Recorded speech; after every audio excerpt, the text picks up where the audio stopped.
Hey! Well, isn't this neat, huh? New format. Welcome to the first ever episode of YMBA's Homebrew Hangout, a show so good because we just make shit up as we go along. Whether it's a subclass, a mechanic, a race, or something I haven't even thought of yet, here is where we can explore all kinds of new material you can add to your games. And since I kinda accidentally became the subclass guy in this space, I thought why not start out with a subclass of my own. Inspired by the idea of classic heroes like Batman, Moon Knight, and Ty the Tasmanian Tiger, I have always wanted a subclass that actually made thrown weapon fighting fun. And yeah, I mean, technically speaking, it does make more sense to fight a guy in full plate armor with something meaty like an axe or a hammer, but is there not just something so satisfying about yeeting that bad boy at the dipshit's head? And that's why I'm excited to introduce, wait for it, drum roll please, the Bullseye! The Bullseye is a fighter who likes being in the mix, just not too close, and takes full advantage of a mid-range style of fighting. The hope of this subclass is that you not only get to support allies with sick techniques, but deal a solid amount of consistent damage without standing directly in axe swiping range. But I hear you saying already, YMBA, thrown weapon fighting is dumb. It doesn't work because you have to constantly go back and pick up your weapons after they've connected with some poor soul's face. It's just not viable. Well, my sweet doubters, let me introduce you to the Bonded Bandolier. Picking this subclass up at 3rd level allows you to learn an arcane ritual from other hardcore huckers that can bind 2 weapons to the bandolier. Those weapons must have the thrown property, but once they smack into something solid, the weapon will return straight to the bandolier for free. This will work with any thrown weapon from a dagger to a hand axe to a spear, and any weapon bonded to the bandolier can be drawn as a part of the attack action. You're so good with these particular projectiles, they also count as ranged weapons for you, so you can pick up feats like sharpshooter or fighting styles like archery, and your range with anything chuckable increases by a full 20 feet. And if that somehow wasn't enough, you can make a ranged attack as a bonus action, but that weapon does have to have the light property. And since you're a flinging fanatic, you always try to hit your target's dead center.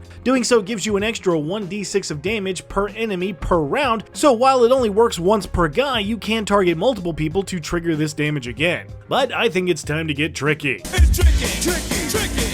That's right, as a part of this ability, your perfect pitcher gets to choose between 3 trick shots from a list of 8, and you can learn more as you level up. But because it would take all day for me to run through the entire list, I'm just gonna throw them on screen right here, so you can choose awesome trick shots like the didn't see it coming to hit a guy in the eyes to blind them, bounce around to bounce your weapon off bad guys to hit other bad guys, or seeing stars to aim your boomerang for some poor guys down under and stun them for a round. Ooh! You can only use 1 trick shot per attack, and they each cost a trick shot point, which you have a number of equal to twice your proficiency bonus. And if you end up getting to level 15, you can add additional effects to your trick shots for the cost of 2 points per shot. Which brings me to our 7th level ability, Stay Sharp. Here your range with thrown weapons increases again by 10 feet, and hitting a creature right next to you no longer imposes disadvantage on the attack roll. But you also gain proficiency in the perception skill, and any perception check that relies on your eyes will be made with advantage. But you can also use those keen peepers and incredible reaction time to knock other projectiles straight out of the sky. Anytime you or an ally within 30 feet is targeted by an incoming ranged weapon attack, you can spend your reaction to hurl your weapon into its path with the potential to cancel out the incoming attack. Watch as weapons like arrows, slings, and even ballista bolts become a thing of the past as you strong arm them down to the ground with a well-aimed boomerang, reducing the damage by 2d6 plus your wisdom modifier plus your fighter level, and you can use this ability a number of times equal to your wisdom mod. Hey Dad, think fast. Listen, that child is going to be a pro athlete. In nomine Patris et Filii et Spiritus Sancti. At 10th level, we get the ability Back in a Flash, which allows you to forego your weapon returning to the bandolier after it meets the face of an unsuspecting baddie, and allows you to instead spend your bonus action to teleport to the weapon's location instead. So if your Bullseye got in a crowd and needs a quick getaway, they can spend one of their attacks to target the ground however far away and teleport in that direction before using their other attacks to just keep chucking shit. You can use this ability a number of times equal to your proficiency bonus, but this allows you the flexibility to get into a fight or out of it quickly without sacrificing major resources. The amount of weapons you can have bonded to the bandolier also increases from 2 to 4, so collect as many weird axes as you can find, or be that one guy still using a net at level 10. That'd be fun. A 15th level hitting things even more in the center increases the damage from your Dead Center ability from 1d6 to 2d6, and if you run out of trickshot points, you can recover an amount equal to your wisdom modifier anytime you roll initiative. And at 18th level, our bonded weapons increase once again to 6, as we also grab the Bonded Barrage. This allows you to cast the spell Conjure Volley once a day for free, using one of your bonded weapons as the material component, for a nasty 8d8 damage in a 40-foot radius sphere and 20-foot high cylinder, as your bonded bandolier lets you duplicate the hundreds of thrown weapons you pulled from its straps to send them all raining down at once. And just for extra fun, as a bonus action you can then teleport anywhere within the area of the spell. And that's the Bullseye. And I have to say, I'm really happy with how this subclass turned out. I wanted to meet that balance of tons of cool stuff to do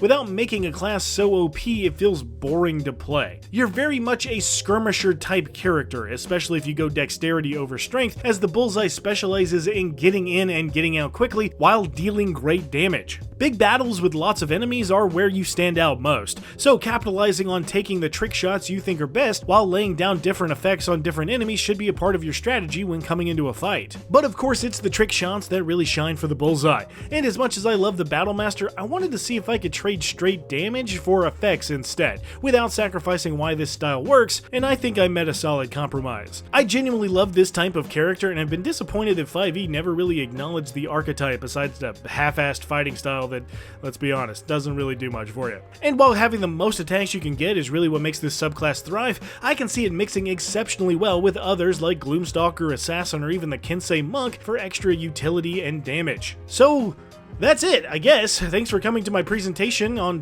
why my brain's weird. I hope you liked it, and there's the door. Yeah, okay, bye.